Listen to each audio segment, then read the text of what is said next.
Όλοι έχουμε πάρει τηλέφωνο στις πληροφορίες, στις τράπεζες, σε διάφορα τηλεφωνικά κέντρα και ίσως ναι, ίσως όχι να έχουμε σκεφτεί ότι πίσω από αυτήν την τηλεφωνική γραμμή βρίσκεται κάποιο άτομο με προβλήματα στην όραση, ίσως άτομα με άλλες μορφές αναπηριών. Τα στατιστικά στην Κύπρο δείχνουν ότι δεν είναι τόσο μεγάλη η απασχολησιμότητα των ατόμων με αναπηρίες.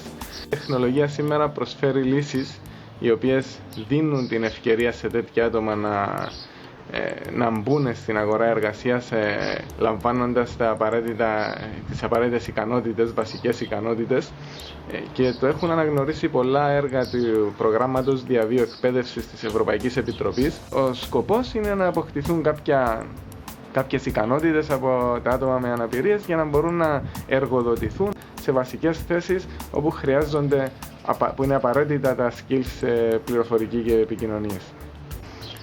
Τα τελευταία χρόνια έχουν δημιουργηθεί πάρα πολλά εκπαιδευτικά αντικείμενα, όπως τα ονομάζουμε, τα οποία είναι προσβάσιμα και μπορούν να χρησιμοποιηθούν από τα άτομα με αναπηρίες.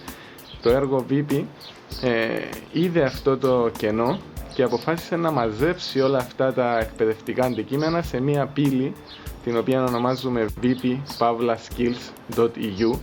Όλα αυτά τα αντικείμενα θα είναι σαν μια αποθήκη από την οποία μπορεί να αντλήσει περιεχόμενο εκπαιδευτής για να διδάξει κάποιο συγκεκριμένο σχέδιο μαθήματος και ο εκπαιδευόμενος για να μάθει κάποια συγκεκριμένα πράγματα για τις τεχνολογίες πληροφορικής και επικοινωνιών.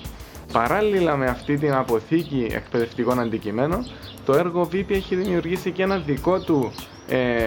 μια δική του σειρά μαθημάτων, με σχέδια μαθήματος, που δίνουν τις βάσεις της τεχνολογίας πληροφορικής και επικοινωνιών με προσβάσιμο τρόπο. Δηλαδή μπορεί να χρησιμοποιηθούν και από άτομα με όλων των ειδών της αναπηρίας και από άτομα που δεν έχουν κάποια συγκεκριμένη δυσκολία. Αυτά τα αντικείμενα δίνονται μαζί με το περιεχόμενο, με ένα αρχικό βασικό περιεχόμενο, το οποίο μπορεί να χρησιμοποιήσουν οι εκπαιδευτές ως έχει ή να το προσαρμόσουν στις δικές τους ανάγκες ή ακόμα και να το αντικαταστήσουν με κάτι άλλο. Ορισμένο από αυτό το περιεχόμενο παρέχεται μέσα από μια πλατφόρμα ηλεκτρονικής εκπαίδευσης, e-learning platform όπως το ονομάζουμε στα αγγλικά, για να είναι έτσι ένα δεμένο αποτέλεσμα που να μπορεί να χρησιμοποιηθεί ως έχει.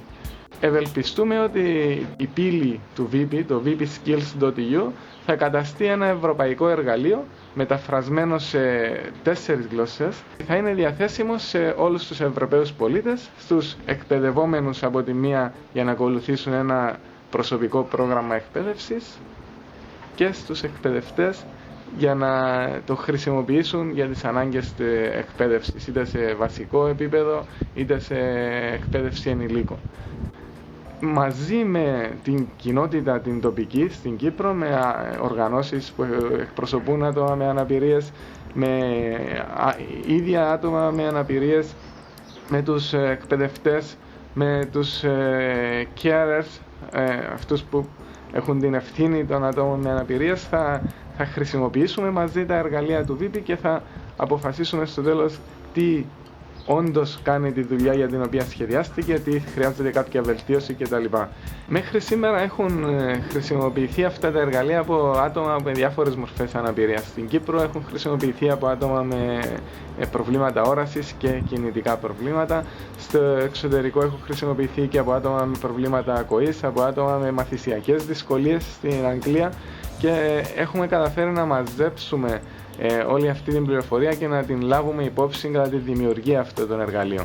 Θέλουμε το κράτος να είναι αρρωγός σε όποιες προσπάθειες ορθής υιοθέτησης της τεχνολογίας, ώστε να βάλουμε μέσα στην εκπαίδευση την προσβασιμότητα. Να μην διαχωρίζεται κανένας, να μπορούν όλοι να έχουν πρόσβαση στις τεχνολογίες πληροφορικής και επικοινωνιών, να έχουν όλοι πρόσβαση στις ικανότητες που μπορούν να αποκτήσουν, με αποτέλεσμα όταν είναι έτοιμοι εκτός εκπαίδευσης να μπορούν εύκολα να αποκτήσουν εργασία.